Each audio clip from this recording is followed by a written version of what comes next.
Welcome, everyone. Today we're here with Scott Mize. It's a kind of an interesting turn of events. I'm normally on Scott's show. Today he's here on my show to help me. What's going on, Scott? How you doing? Thanks for having me on, Kurt. Yeah, man. Doing well. Absolutely. We were going to talk. We were going to kind of continue where AJ and I left off with peaking. Right? You wanted to discuss some like peak the couple weeks, some peaking strategies, more on the food end, perhaps, or water. Yeah. How to phase out of that, perhaps, and then what an off season can look like, right? Guys struggle with off season as much as they do with prep, I think. Absolutely. Yeah, I just listened to all of those, and those were fantastic with AJ. I think both of you are just great to hear you sounding off each other. And you talked a lot. AJ talked a lot about his peaking strategies. You talked about some of the PD and drug manipulations. But I know you're an excellent coach. You've been doing this for decades. And so I thought it'd be really cool to highlight your experience and expertise with peaking people in terms of nutrition and water manipulation, what you do there. And obviously peaking something that's hard to talk about because it's very individual, but general frameworks and strategies. Sure. Yeah. I mean, and I think we can start with some of the stuff we just talked about offline before we went on. I typically like to work with a guy before entering a prep. It is tough to get someone during a prep because you really don't know them as a person. You don't know what their tolerance for things is or what their personality's like. And you've not ever seen their response to things. So it's kind of difficult. Most of the guys that I have been with me all year. So I started them in an off season, and then we're a lot of these guys are competing now. So now we're entering a prep, which to me is always really cool to see an end result of a year's work. And you have I always find it easier to I can envision the outcome when I see it in the beginning too, versus if I just get it during prep, because I can already see the shape. I can tell by how they grow what they're going to look like. So I think sometimes they're shocked, but like when I see the pictures, it's like exactly what I expected. but people don't see that on themselves. Yeah. That's great. So we're like 4 weeks out, something like that. Yeah. Let's start like 3 or 4 weeks out. So typically, you're talking about like a local or national level competitor. Yeah. So there not is a pro. I mean, I think some of the strategies are similar between some of the pros and some of the amateur guys. I think what people need to understand is these guys, their genetics are generally different. They respond just differently than, but you can see that, like, you just want to show guys like you that are winning shows early on in their career have a different level of genetics generally. So, you can see where this is already headed. Like, you just respond better than someone who's going to, someone's going to compete in a bunch of shows and never really go anywhere with it. But a lot of the rules kind of go out the window with the big dudes. We can talk about some of that stuff at the end. But with, a standard guy, like, assuming that they've actually been making the proper progress, when you get to about 4 weeks, you should really be pretty close in your look. Yeah. Right? I like guys to be at least like, you got to be done the Sunday. If a show is on a Saturday, you got to be done the Sunday before. Like, that's just manipulation at that point, at best, if it's even, needed. And even at 4, you should be so close that you're changing daily at that point. Mm-hmm. In an ideal world, obviously we get situations where that's, not always the case. People run behind, but we can fix it usually still. And one thing to clarify there, Kurt, I think there's this thing going around online where people say you should be ready 4 weeks out. Well, like, I think 4 weeks out, 3 weeks out, that's like prime digging time. You should be looking crazy. Yeah, crazier than you've ever looked, or crazier than the average person. Yeah. Ready. I mean, the problem is, and you know this because you literally just came out of a show. Being in show, like, the condition you are on stage is not maintainable for any period of time. Yeah. Like, you don't feel particularly great. I was going to say you feel awful. You don't necessarily have to feel awful, but you don't feel like, you're not staying like that for weeks and weeks and weeks. I've done it before, and I'm amazed that I'm married sometimes. It's just I wouldn't recommend that people do multiple shows in a row like that if you don't have to. There are other guys. There are some, I know Roman does lots of shows in a row. Some guys just tolerate that sort of stress. Sure. I don't know if average people like myself tolerate that sort of thing very well. Typically at that point, we're going to continue to bring the food down for most guys. There are some guys that you're going to start to bring the food up. I know in Paul's case, food started to go back up. Yeah. At that point, it continues to go up. It just depends on your condition, how your metabolism is running at that point. I would rather guys be ready a little earlier. And by I say ready, like what we were talking about a second ago, I don't mean like fully stage ready at 4 weeks. I just mean like within striking distance, like you're inches away from this thing. That way we can play with some things. So I can kind of see, when you eat this versus that, like what your body's actually doing. Is your stomach getting distended? Like how's your digestion? Like all of these metrics make a difference, like urination, water retention, like where are you holding water? Is it running into your legs? Just general stuff that you can really see when someone's lean. You can kind of tell what their body's actually doing, right? Because most guys have too much fat on them. It's hard to tell exactly what the deal is. I would typically continue to bring the food down. At that point, for most guys, we're probably talking, very low carb at that point. Dietary fat is probably non-existent at best. We're talking trace, whatever minuscule amount is left in their protein source. At that point, I'm going to remove, again, these are just averages. It doesn't mean this is what every guy is going to do, but the protein sources are probably as lean as we can make them. It's going to be mostly whitefish, or chicken breasts. And so you get basically no fat from that. I will keep fish oil in all the way to the end. Okay. There's really no reason to remove that in my mind. But I don't really want a ton of dietary fat coming from anything else. So this is, on a side note, we're talking about enhanced competitors, not necessarily natural lifters. And females are different. This is male enhanced lifters. The dietary fat requirement for females is different. Peaking is different. Everything is different. What's your preferred way to refeed out the prep, but going into those last weeks? Do you like to do like 3 or 4 digging days and then one higher day, or do you like to do like 3 low days, 3 moderate days? Depending on the person, I'll go with their tolerance. So everyone has a different hunger tolerance. A lot of that's psychological. I like to put, at that point, I want to see what someone can deal with, not in a cruel way. I just need to know what their tolerance for hunger is and what their body reacts to when stuff starts to fall apart. And you find most guys can tolerate 4 low seems to be about the average for a guy with high tolerance. There are guys that I've seen that will try to push it farther. And I honestly can't say that they're getting any leaner. I think at a certain point, your body just really fights back. I had someone recently who was not listening necessarily to the refeeds and kept pushing lows and pushed low for a month, and their weight loss completely stalled. And then as soon as we introduced refeeds, all of a sudden the weight loss continued. And that's, I think, what people get nervous. Like the difference between a cheat meal and a refeed is very specific, right? A cheat meal is pizza. A cheat meal is a burger. I try to get guys to avoid things like French fries. Deep fried food is just not good for you. It's not to say you can't ever have a French fry or two if you're out on a weekend, you're in your off season. It's not to say you can't live your life to some degree, but like a cheat meal is basically high fat garbage, processed junk.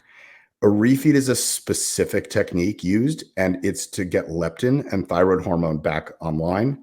And it's basically you're trying to use carbohydrates to do so, right? So leptin only responds to protein. Carbohydrates are turned to glucose or fiber.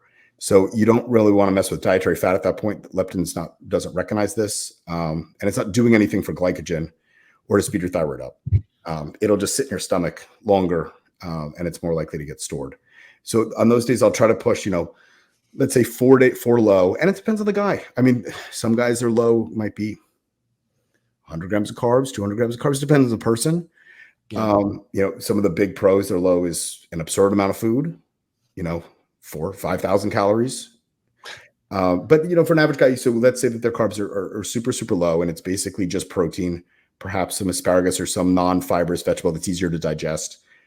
And then on the high days, we'll typically, depending on their tolerance, I'll introduce, easier to digest things like rice, cream of rice, sometimes cream of wheat, depending.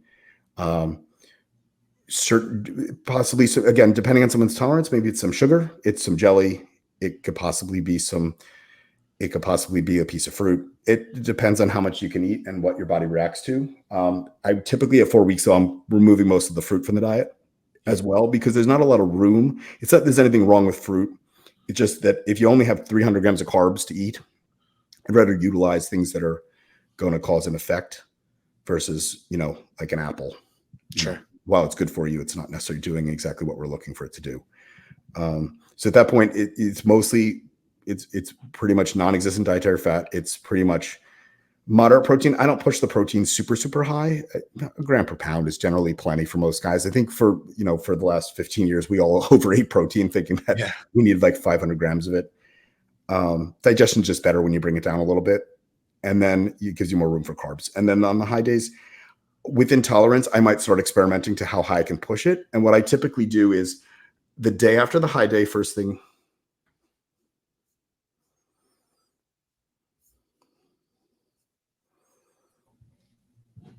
Oops. Sorry, cut out. Okay, go ahead. Sorry. Yep. The day after the first high day, I'll have them weigh themselves first thing in the morning. And if the weight is dropping, I'll do another high day.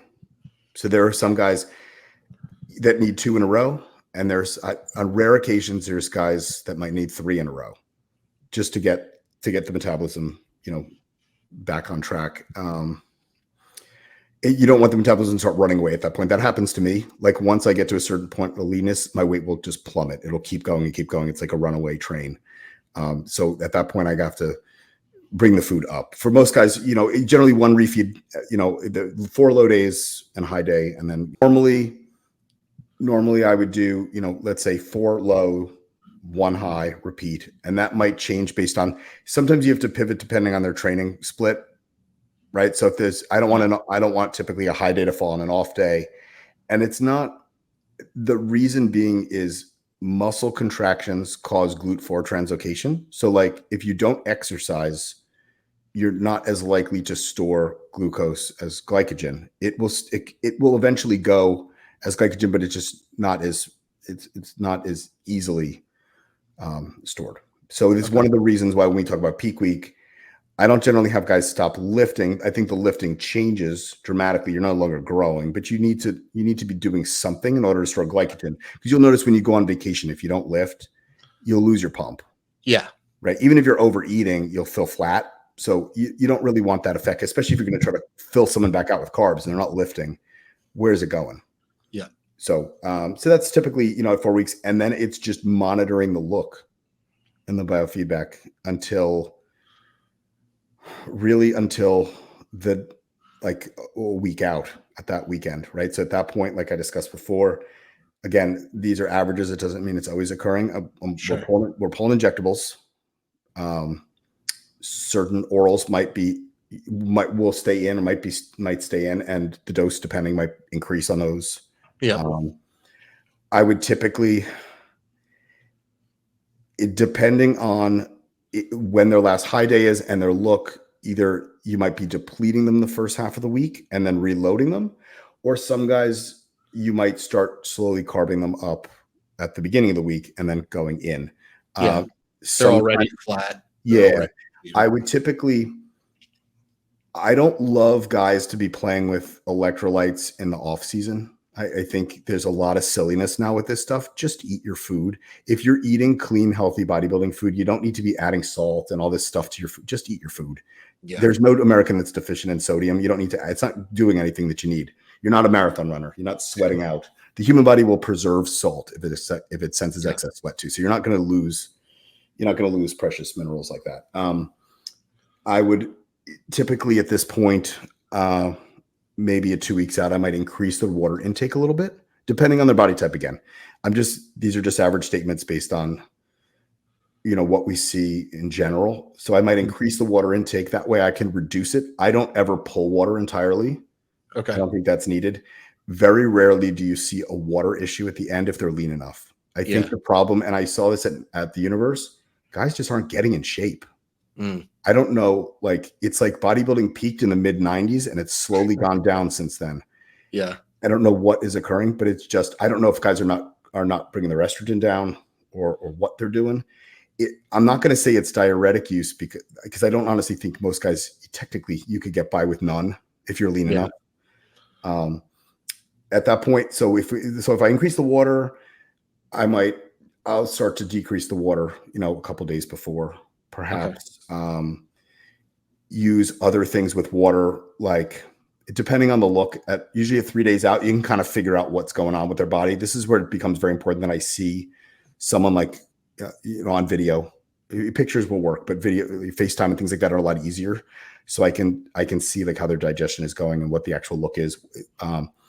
Vascularity is important, but I don't believe that judges are really judging on vascularity. Vascularity a lot of times can just be increased blood pressure. So, okay. But we can adjust. If we have to adjust things with sodium or potassium based on fullness, flatness, vascularity, things like that, we can start manipulating that at, a couple days out, 2 or 3 days out.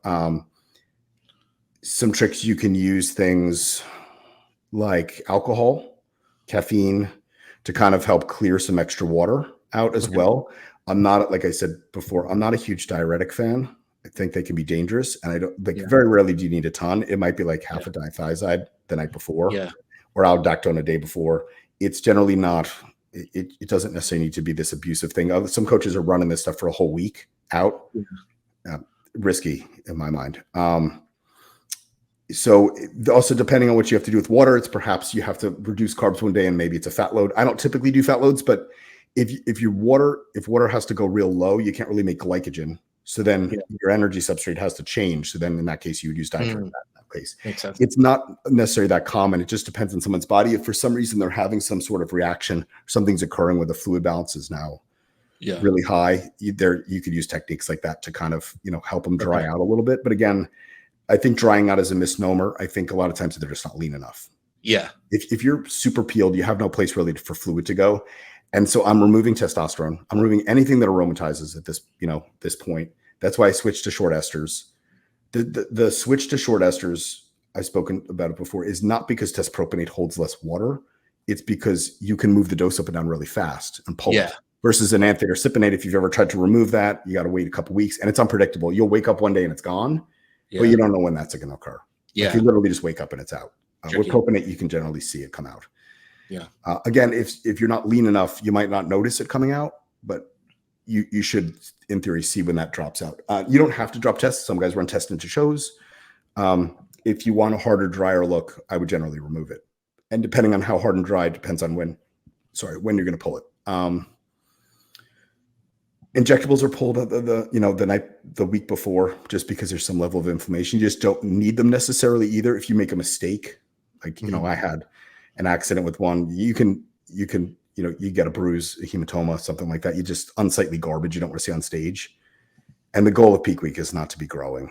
And then typically with training, like I said, I would probably move more to like whole body stuff, maybe not legs, depending on the person's legs and how they respond.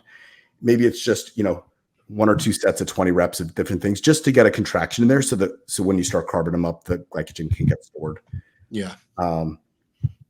And then you're usually going to titrate the carbs up within reason, and then Saturday morning of the show, again, depends on their look. I don't know if any coach can tell you exactly what peak week or the day of the show is going to look like. That totally goes on your look. Like, I have to see what you look like and how you feel.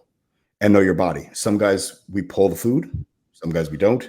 Some guys, I'll switch to more liquid stuff. Some of the bigger pros, I might pull the solid food. I'll start a couple weeks out and I'll start to reduce the solid food load and I'll start to switch to more liquid carbs and protein, just so we're not distending the stomach. Because that's a problem a lot of these bigger guys have, is they're eating 9,000 calories.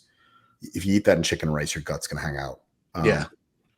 I know the guy who won, Hadi, basically had no food going into the Arnold when he won, right? That's how he was able to do a vacuum still. So it depends on the person.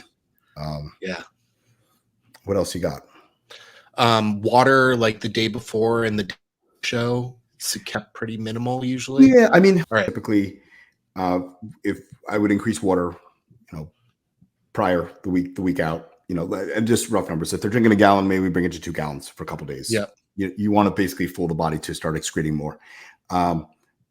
I would basically cut the water then, anywhere in half to a quarter. So maybe we go back to half a gallon. I don't think that anyone needs to fully eliminating water is dangerous. There's no need to be fully dehydrated and spitting and not have any fluid. Your muscles are 80% water. The water is going to come from somewhere. And again, if you're lean, you don't have a ton of fluid under your skin. It's going to pull out of your muscles. You're not going to pump up right. And you also can't store glycogen. I've heard people have a theory that you could somehow pull fluid out from some other compartment. You could somehow pull fluid out of your body somewhere else to form glycogen if you ate carbs and no fluid. It doesn't work. Your body's not going to prioritize glycogen storage Yeah. or organ health. So you're not going to pull water. So your water should equal your carbohydrate intake roughly. That doesn't mean you need to do some mathematical formula. You need to be consuming some level of fluid if you're going to carb up. Otherwise, you're going to be flat. And you see this even at the top levels. These guys, where you always see is they'll hit a front double bicep and their biceps are flat. And you know these guys have big arms and they hit it and they have no arms. So typically, I'll just reduce it because you're just trying to increase the urine.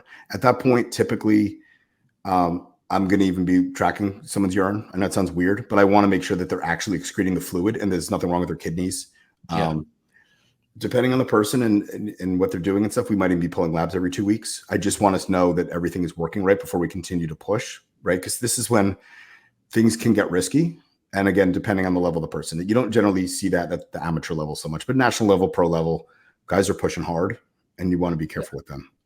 Okay. So water, I would just, I'll reduce at that point. Carbs are going high. The day of the show, a lot of times it depending, like I want to look great. I just want them to feel good and have energy and stay full and hard. So it might be something crazy. Like perhaps it's cake, or perhaps it's 3 whole eggs, or perhaps it's a sub sandwich, perhaps it's egg whites, perhaps it's cod. It totally depends on the person. I've done multiple things. Day of the show, normally I try to keep it really simple. Rice cakes, jelly, honey, things like that. You see people eating peanut butter and stuff backstage. I'm not sure what that's doing outside of sitting in your stomach. It's not going to glycogen. You're not storing it in your muscles. So I don't know where. I could get it. You're hungry and it's keeping you full, and it might have some role in keeping your blood sugar stable. Not really a technique I use. I don't throw any wild cards at the end, because if you haven't eaten something in 20 weeks, why are you going to introduce it the day of the show? Like that's a recipe for disaster in my mind. Makes sense. So that's, is there anything else about? How about for athletes making weight? How's that different? Like in classic, like I just had a guy in classic, and the pros have to do it in physique too. Generally, you want to get pretty damn close, like farther out, and then you can kind of fill them back out. I want to get them. I want to get them under. I don't want to be cutting weight the last day.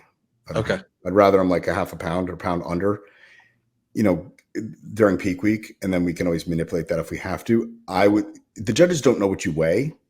I would always go with a look over a scale number, right? No one cares what you actually weigh. It's a look. What was your cap for your show? My cap for light heavyweight was 198, and I was 193 on show day. Yeah. And my cap for classic was 202, and so I was easy under. Yeah, but you look great. You did so well. So what does it matter, right? Yeah. Had you come in bigger, with the outcome you won. So how could the outcome be any different? Yeah. But you also don't know. That's the one variable that we don't control. Neither the athlete nor the coach controls is who else shows up. Yeah. You do the best that you can do. We bring your best package and we present it well. That's, I think, another thing is like posing. Spend the time doing that. You should be posing often, daily, for a long time, because it needs to seem really natural. And you can come in really great and you can ruin it with your posing. Yeah. Right? Yeah, I was doing 3 rounds fasted every morning, and then 3 rounds post workout. Yep. Yeah. There's probably no such thing as too much posing. Yeah. Because when you're on that stage, that's not the time to practice. Yeah. And I think another point you made before we got on that I think is so critical is communication. And you made a funny point about like guys saying I'm dry, I'm flat. In my opinion, those words should be coming from the coach. Yeah, not from the athlete. If the coach asks, do you feel flat? That's a different thing.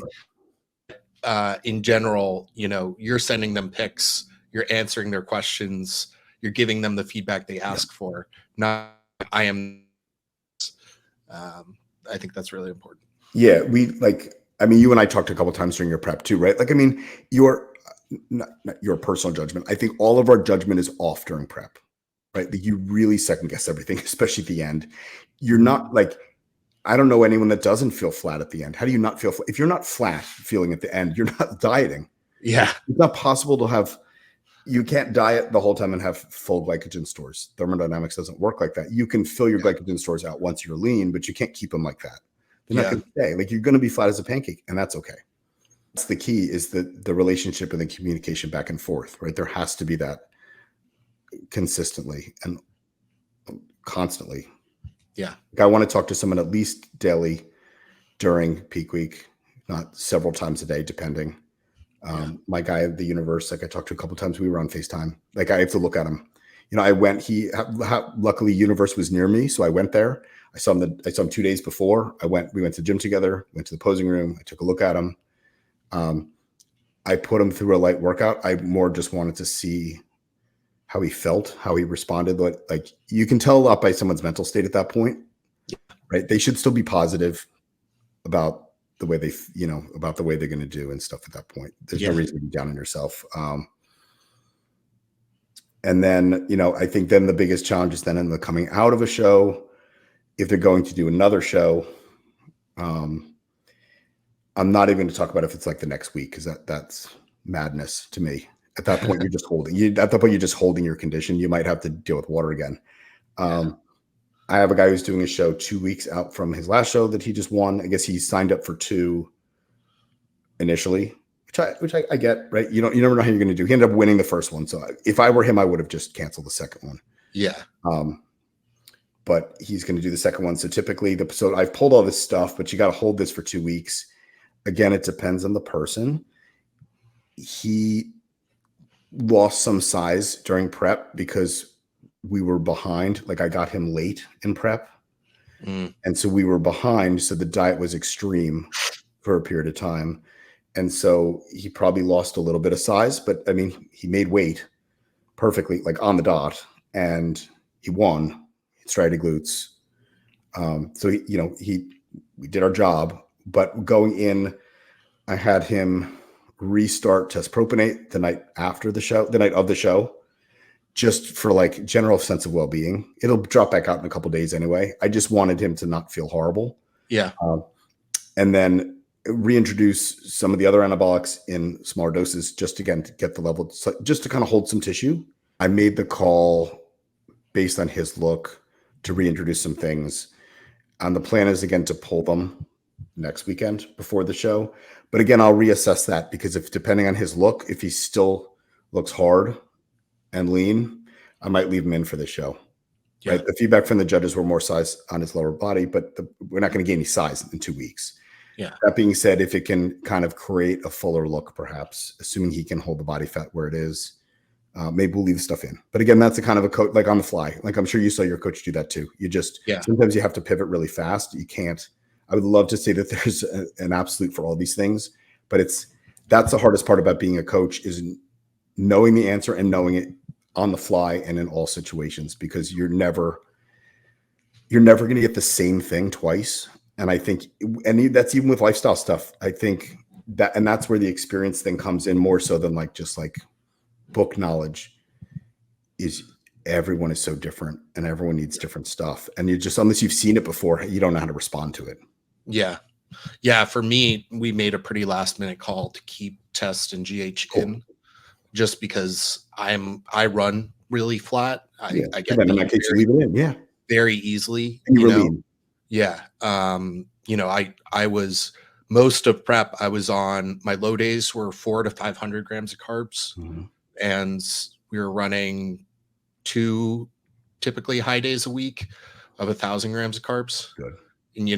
And I weighed 193 pounds that show day, so that's very high food for my size. Yeah, no, but that to me is like an ideal athlete. When you can get someone with a metabolism that's turning like that, that's what you want.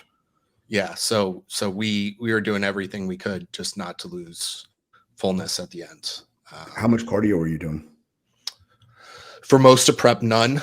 Okay. And then in the last 4 to 6 weeks, I started at 30 minutes twice a week on the elliptical, and got up to like 50 minutes twice a week. Okay. That's not bad. That's pretty minor. I started just doing cardio now for health, and I'm doing 30 minutes a day. So you were doing less on prep than I'm doing for fun. Yeah. And I walk a lot. I live in New York City. I don't own a car. You know, I was doing like 15,000 steps a day. Yeah. But I'm just saying it's impressive because you didn't eat that much and your food was high. That's an ideal, from a coach's point of view, that's an ideal situation. I don't like having to pull people's food so low, whether it's just for a lifestyle guy or for a show. It pains me as much as it pains them. I don't want to do it, but sometimes you have to bring the food down. You know, a choice. But like, I mean, this guy in particular, we had no carbs for 4 days in a row and then a refeed. Yeah. I mean, that's rough. It's brutal. Yeah. You know, I mean, nice to have that headroom as a coach, I imagine. Oh yeah. Well, yeah. And you just feel bad. Like, you know, training's got to suffer. Sleep's got to suffer.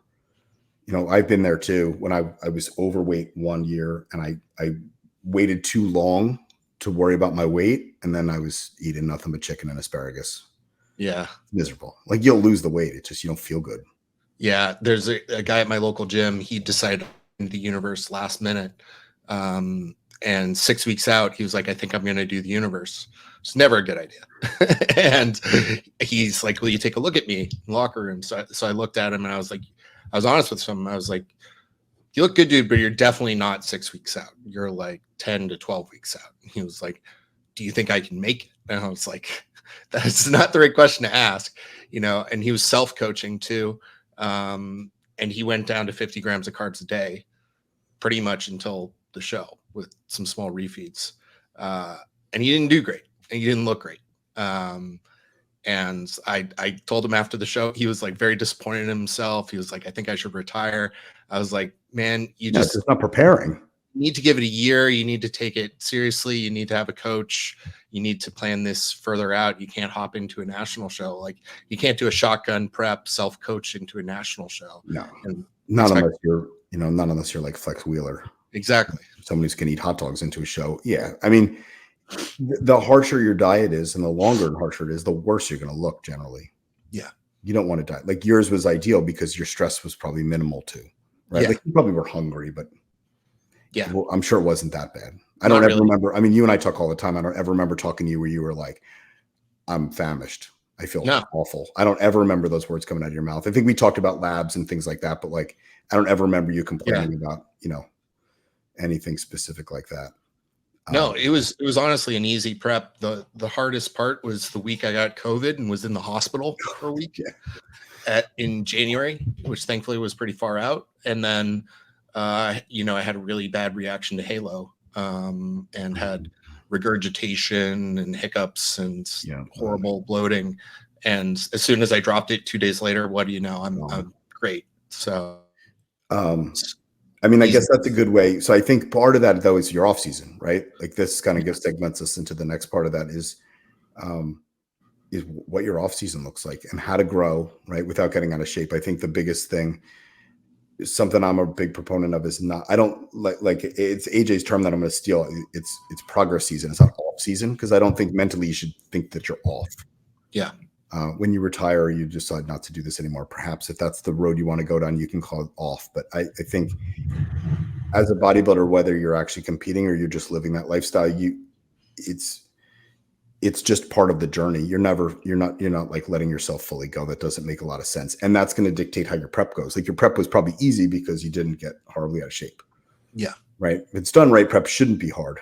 Only when it's rushed and forced. We were talking about the off season and its relevance to how easy your prep is, right? So I think that's kind of something, and just in general, why I don't know why people are getting horribly out of shape. Like, you should stay. I like to stay look wise, 8 weeks ish out, right? That keeps me in better shape than most people could ever dream to be in. But I don't feel awful by any means. Yep. Like, I'm lean enough that I'm lean, but I'm not like depleted and flat and moody, losing sleep, right? Binge eating. Like, it still allows me to eat, fun food sometimes and, do my thing. But, and I think that's kind of where part of your success came from, is just managing the whole year. And not prep. And it helps with appetite too. Like, guys talk about tapping out on food. It's a lot easier to maintain an appetite when you're lean, your metabolism's fire, you're not bloated and overweight. Yeah. And everyone has a kind of a mental threshold you find with getting lean. There's a point in everyone's, it's probably based on your set point where your body wants to sit body fat wise. You'll notice that guys will start to experience extreme fatigue at a certain body fat point, and it's relative to their set point.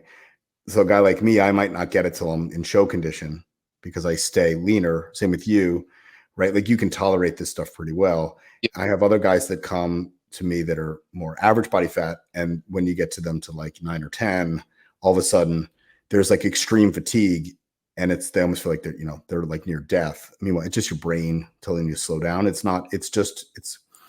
like a mental illusion. It's not reality. You might at that point, you generally see it in newer guys that haven't competed before, and that's one of the reasons with newer guys I'll do a longer prep. I'd like to do 26 weeks and possibly take a diet break in there somewhere to kind of get rid of that feeling, then move on.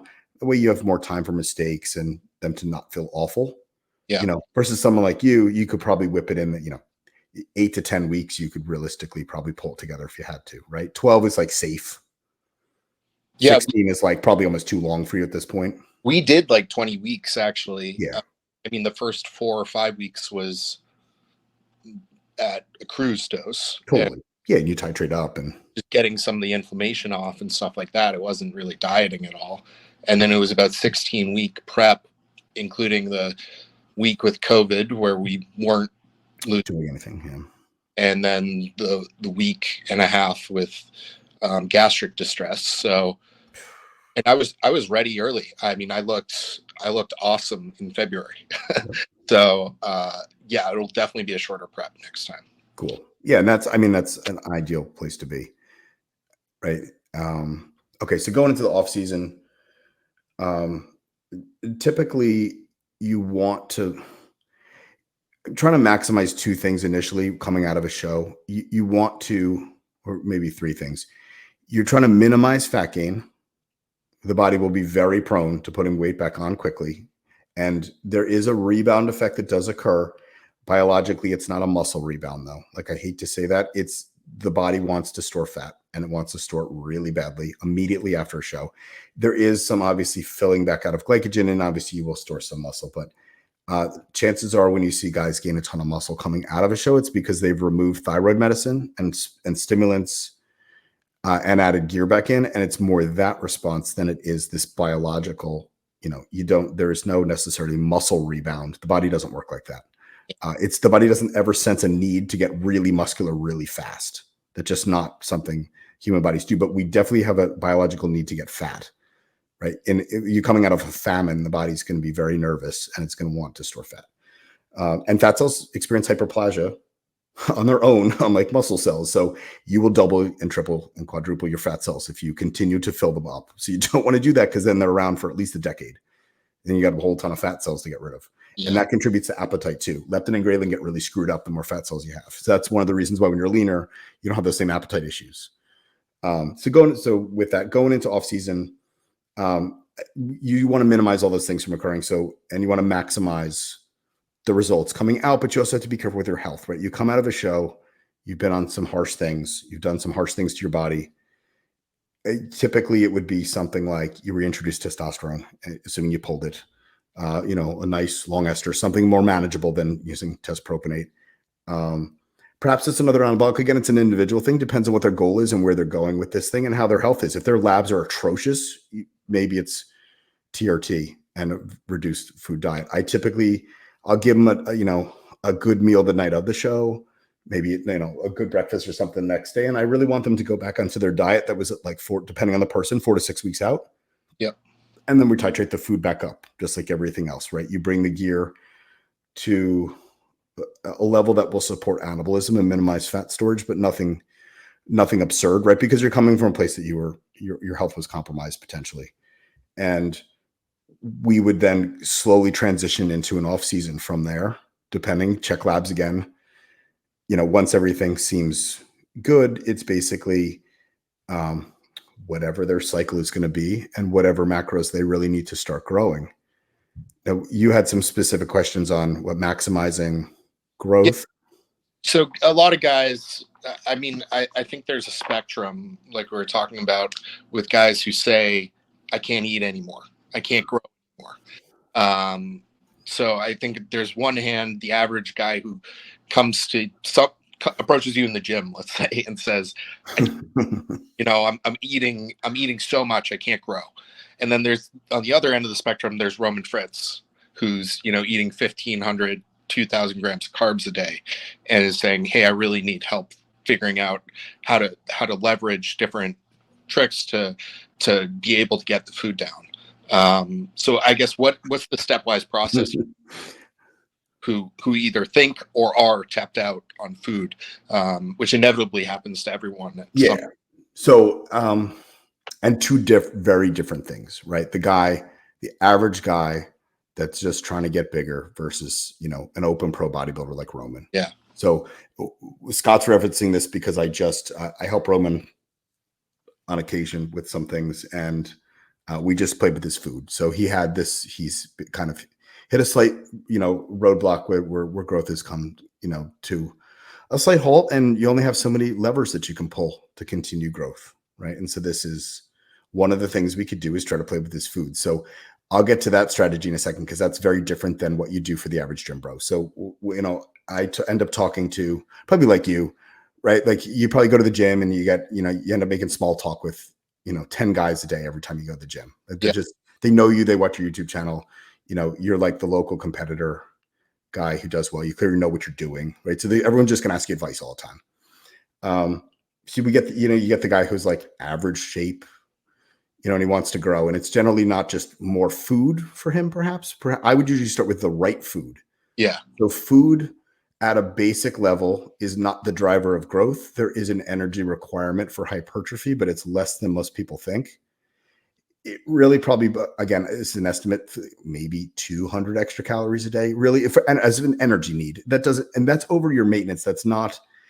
So when you and I have talked about like food requirements and what I eat, that doesn't mean if I eat 6,000 calories a day that I'm eating a huge excess. It means that I burn 800 calories a day and I'm eating 200 calories over. People need to understand that it's relative to your maintenance calories. Like Gabe, who's my biggest guy on stage, eats 9,000 calories a day. And when I brought his food to 7,500 calories a day, he lost 4 pounds. So it's not that 9,000 is this massive excess. It just, at his size, he needs a ton of food just to keep his weight. And I did that the other day. I cut out, because I have no desire to compete anymore. I want to look good. I want to feel good, but I want to do this forever. What we're doing now, educating and being around the scene. But I have small kids and a wife, and I still need to live like a dad and a husband. So, I'll eat, maybe my diet's, somewhere between 50 and 80% healthy at the moment. And, I'll eat random crap throughout the day. It doesn't really affect me. And I wanted to see what would happen if I remove that for 2 days. So I lost 5 pounds in 2 days by just eating. I was still eating a lot of food, but just like what was considered clean. So just funny, like, so it's just relative, what you need versus what you take in. So for the average guy, it's usually start with the food, because when they typically would say, oh, my diet's great. And then you actually look at their diet's atrocious. Yeah. It's never right. It's like the silliest stuff you ever seen. And it always is. It's like when those words come out of someone's mouth, unless they're you or a pro bodybuilder, you generally know that they have no idea what they're doing. Yeah. It's almost like rather someone tell me that their diet's horrible, because then the chances that maybe it's not so bad, versus when someone's like, oh, my diet's perfect. Yeah. At least there's something. Yeah. So you look at this stuff, and then generally it's actually fixing the food. Chances are, right? Their protein's off, their carbohydrates are probably too low, their dietary fat's probably too high. They're not eating at the right times. They're probably not eating enough in the morning. They're probably eating way too much at night. They're probably drinking too much alcohol, and they're doing all these, standard American habits that just don't contribute to health or looking good. So it would be more just overall just fixing this stuff. It's not necessarily just, eat more rice. Yeah. Because that's not necessarily going to be the answer. I think then for a guy like you, it might be, maybe it's some tricks. Maybe it's on your off day, perhaps. I'm just throwing random ideas. Maybe you fast until noon. Maybe you add fasted cardio in your off season. We kind of eat those calories back later in the day, but maybe you're doing things just to stimulate your appetite. Because you're just trying to fool your body. And again, you don't necessarily need to shove the food in your face. We just need to get enough to keep the scale going. So it's tricks. Maybe it's adding, instead of, look, glucose is glucose. it's not there. The whole idea of clean versus dirty food is kind of a silly thing anyway. There's really no such thing. What I would consider to be dirty would be like fried stuff, fast food, very processed garbage. That doesn't mean that things like a turkey sandwich is somehow not clean versus chicken and rice. Like where this stuff came from, I don't know, but it's silly. But maybe for someone like you, maybe it's instead of doubling your size of oatmeal, maybe you add honey to the oatmeal.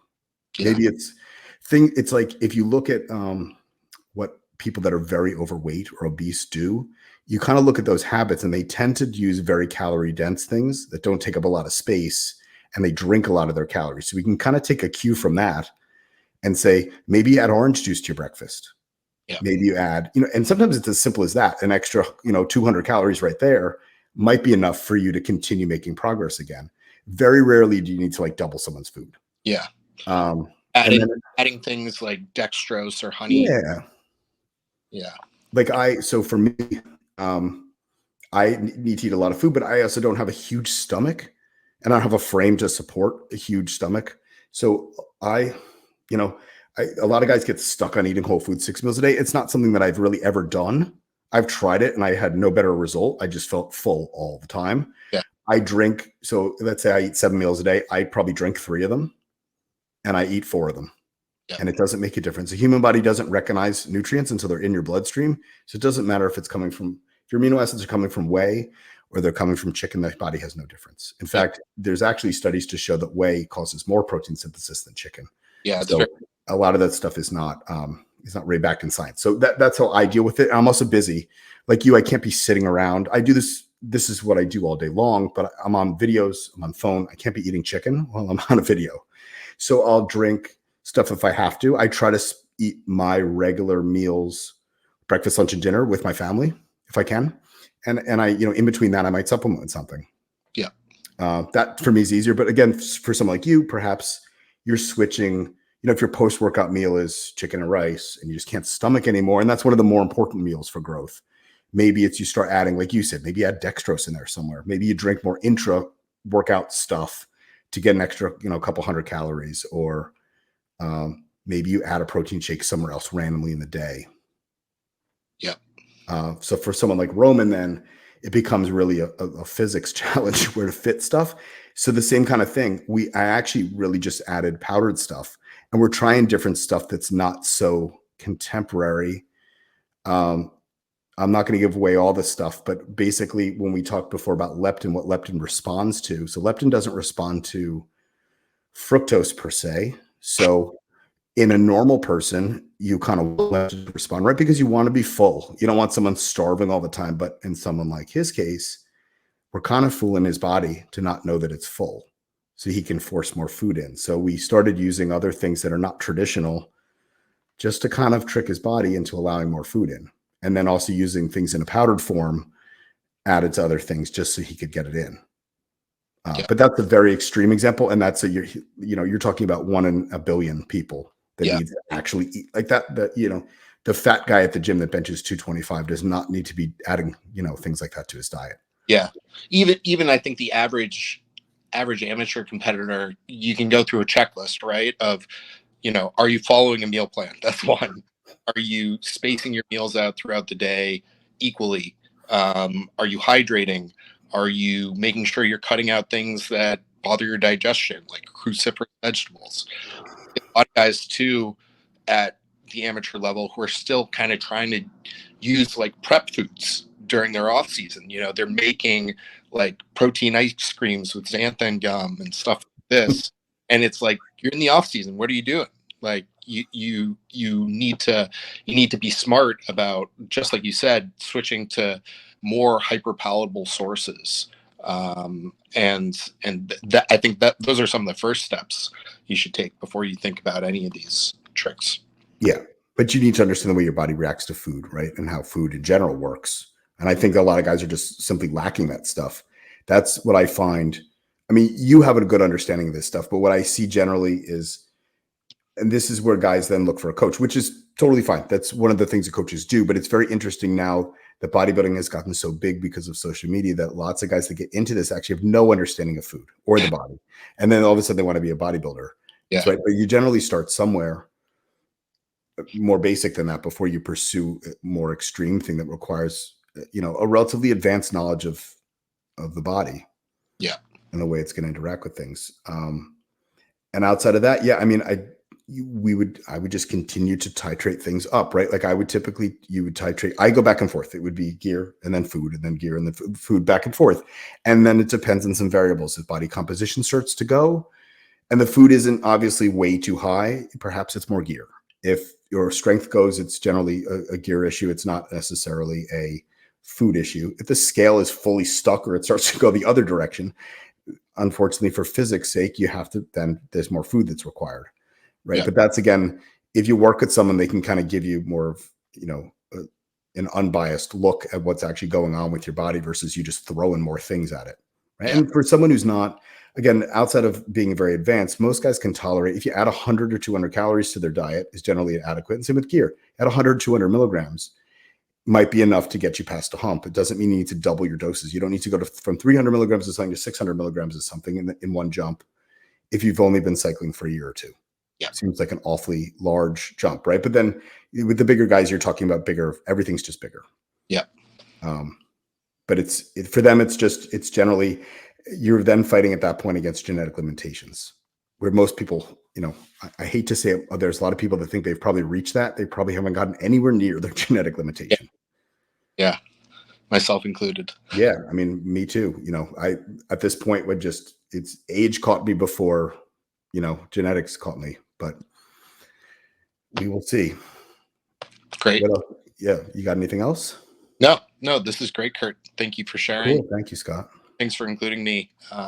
Yeah, I think this will be really helpful for folks. I've learned a lot from this discussion, just from listening to you. And like I said, I think because you're such an expert and there's such a dearth of information on the pharmacology side, you've put out a lot of fantastic information on that. But I wanted people to also see the expertise and the knowledge you have on nutrition and both during prep and peaking, as well as the off season as well. Thank you, Scott. It's always a pleasure, man. We will talk soon. Great. Thanks, everyone.